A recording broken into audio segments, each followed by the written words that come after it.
Okay.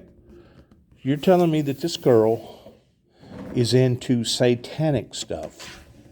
Coincidentally, I moved back from being all over the freaking United States, basically being a storm chaser. And whenever I say a storm chaser, I'm not talking about somebody out here photographing tornadoes. I'm talking about somebody that was having to go from place to place because of catastrophes that would help to provide a living for myself. Like I went down to Katrina damage, and I worked out in the Katrina damage down there for almost a year and made good money. Yeah. But you're telling me that this girl was involved or is involved in satanic stuff. Whenever I moved back here in 2014, there's a place less than a quarter of a mile from where I live called the Wiccans. And I didn't realize how strong that they was and didn't even know that they existed in Northwest Tennessee until I come back here.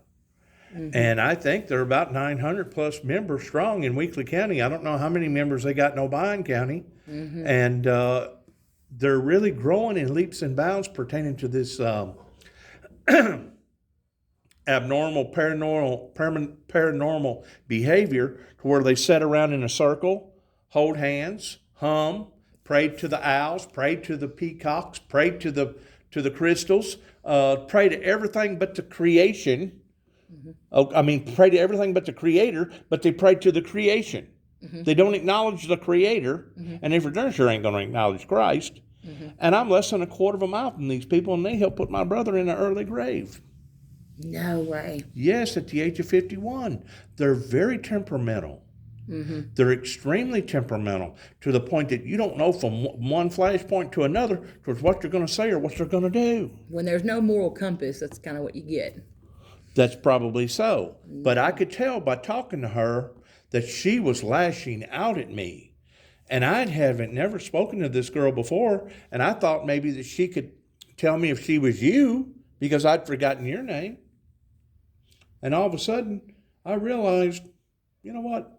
There ain't no need of me going up there. Up there. You should have known she wasn't me. Yeah, I should have known she wasn't you. But, I thought, how mean.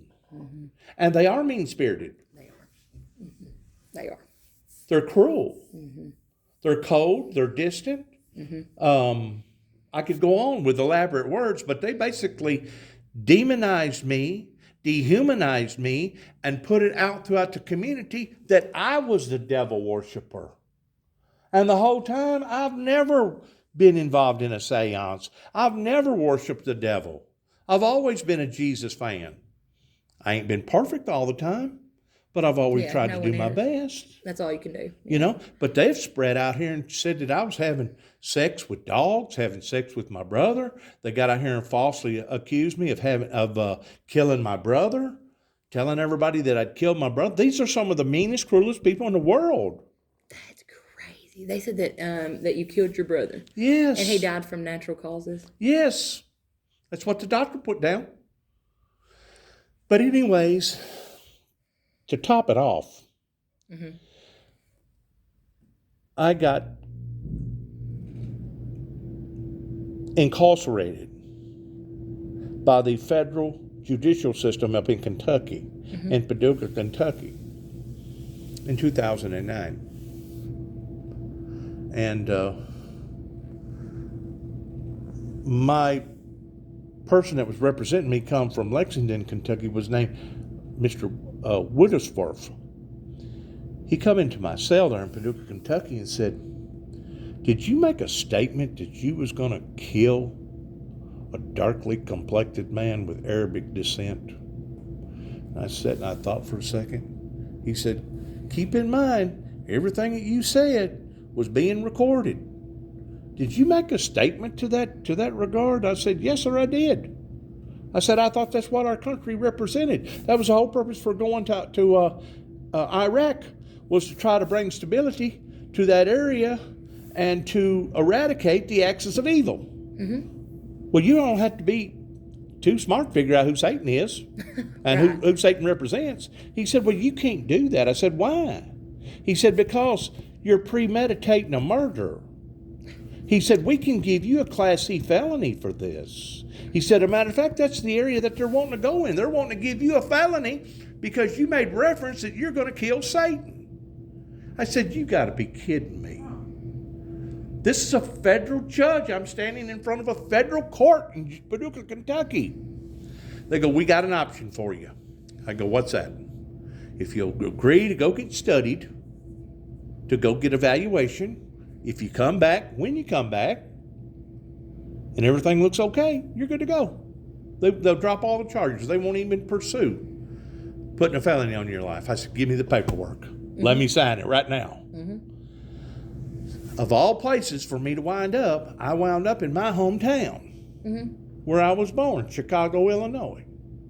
Chicago, Illinois is not just a town. It's a city, right. A big city. Yes, about 11 million people. So I go to MCC, downtown where the Loop is, probably less than 2 blocks from the Sears Tower. I'm talking high rises everywhere. And the first thing they do, they put me in a boot, and I'm down there in a boot for 72 hours with Taliban. I'm down there with the second largest drug dealer in Mexico, the escape artist. He's been all over TV. I'm down there with 2 or 3 other rootless people that are absolutely lethal with their hands. Lethal. Most of the time, like the Mexican cartel dealer, he was so ferocious in his power that the warden put a special order out on him that could not one deputy or one guard go to his cell at a time. Escort, yeah. He had to be 2 or more. And the reason why is because it's easier to pay off one guard than it is 2 or 3 in a joining session. So he was that powerful. You know, if somebody offered you $10 million to help get you out, $10 million is a lot of money. As a matter of fact, he was so powerful that whenever he had his attorneys come up there every day at the same time, I think it was 5 of them from Chicago, they never uttered a word. You know how they communicated? Playing cards. And there was things written on the cards. Well, this is what we've done. This is what we've accomplished. Because they knew that every area in there was going to be bugged. They knew that. Yes. But anyways, whenever I went up into the upper section, they call it open population, I think it was a pod of about 70 men in there. Naturally, they're not going to put the men with the women. Yeah, they're going to separate them. So they assigned me a cellie. They call them cellies, which is your cellmate. Because in the afternoon, like at 10 o'clock, the bar's shut, the door's locked, and you're there. You're there with your cellie until 6 o'clock that morning. In the meantime, anything can go on between you and your cellie. Anything from a love conference to a fight to an all-out and out murder. Well, this one young guy that they put me in there with, he was short and his eyes was all cockeyed. And come to find out that the cops in Kankakee had beat this guy with blackjack sticks to the point that they almost blinded him because they beat him and beat him and beat him. I had no idea. Every other inmate in there told me, oh, this guy, he was just rich. His parents was rich. He was just spoiled. Come to find out, no, he was a Wiccan. One of their top loyal Wiccans that had the big Bible. Come to find out, the reason why the Kankakee cops done him the way that they done him is because he had a baby daughter. And he was allowing for his baby daughter. Don't tell me. Was it that bad? Yes, to suck him off while he took his video camera and was video cameraing it and then putting it all out to video. And that's who they had you in the cell with? Yes. And I didn't find this out until about the 4th week while I was in there. And after I found out, it almost made me sick at my stomach. Oh, yeah. Because that was the first reaction. I'm sick. I'm emotionally, psychologically sick. Then the next reaction, I got to get the hell out of here. Because if I don't, I'm fixing to kill this freaking guy. Absolutely. I'm fixing to kill this freaking guy. You know? So I go down to the warden and I told him, I said, man, there's no way I can stay down here no longer. He said, why? I go, first thing, those type of people ain't supposed to be in open population. They're supposed to always be confined in solitary so that people won't find out their charges, because if somebody finds out their charges, they're probably going to wind up getting killed. Why didn't they have him in solitary confinement? I have no idea. He wound up having an operation. State paid for it towards straightening out one eye. Then he was going to operate and straighten out the other eye, all at the taxpayer's expense. But I'm thinking to myself, you sicko. And once more, he was a Wiccan. He was an active witch. They call them warlocks. A witch is called a witch, and a male witch is called a warlock witch. I actually went to a place down in Casadena, Florida, while I was down there doing some humanitarian work pretty close to D-Land, which is basically between Daytona and Mickey Mouse, Orlando. I think it's Highway 4 or something like that.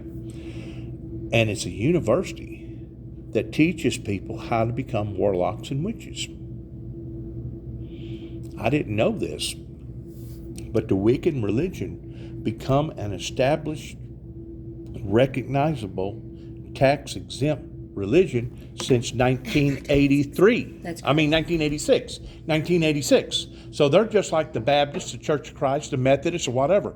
So anyways, I walk into this place that's well known of reading a palm reader, tarot cards. Tarot cards, yeah. Reading into the future. And I know that I was fixing to leave Florida and possibly go back to Tennessee, but I didn't know for sure if that was the right move for me to make. So I was kind of caught in between the crossroads and just see how this was going to line up. So I sat down in front of this woman, only paid for a 30-minute session, and she gets out her tarot cards and she throws them out there like this, and she picks up one. She looks at me kind of funny. She picks up another one, and she looks at me sure enough funny. When she picked up the third one, she started crying. She gets up, goes shut the door, and comes back and sits down. I go, what is wrong? Is there something that I said? She said, no, sir, it's not you. She said, I just got through pulling 3 death cards on you, and I've never heard of nobody pulling 3 back-to-back death cards on nobody. She goes, I don't know what's going on in your life, but they're out to kill you. She touched off on the very thing, but what throwed me is that I was in Florida at that time, okay? And she said, well, whoever that it is, it's north of here. Or whenever she said north of here, I'm thinking north as in Chicago, because that's where I was born. I didn't put 2 and 2 together by thinking that Tennessee was north of Florida and that Tennessee was the very places she was talking about, and I had no earthly idea that I was fixing to walk into a death trap right down here within a quarter of a mile of my house, where they'd done already set up a stronghold in the very community that I was raised up in as a child, from 6 years old up. And of course, I made my money and done different things, and then I come back home to live out my golden years and had no earthly idea that they was going to be living right up underneath me. Now you talk about... Yeah. What's the Samsung trade-in? $700 off on a new line. It used to be 8, but now it's 7. No, I'm just now looking. Her husband saw that there was a, he's got, what does he have right I gotta now? leave here in 10 minutes. I don't know. I gotta leave here in 10 minutes. Okay. But that's Leary, though, isn't it? It is. That's Yeah, Leary. We'll talk. It's like I'm always, something's going on.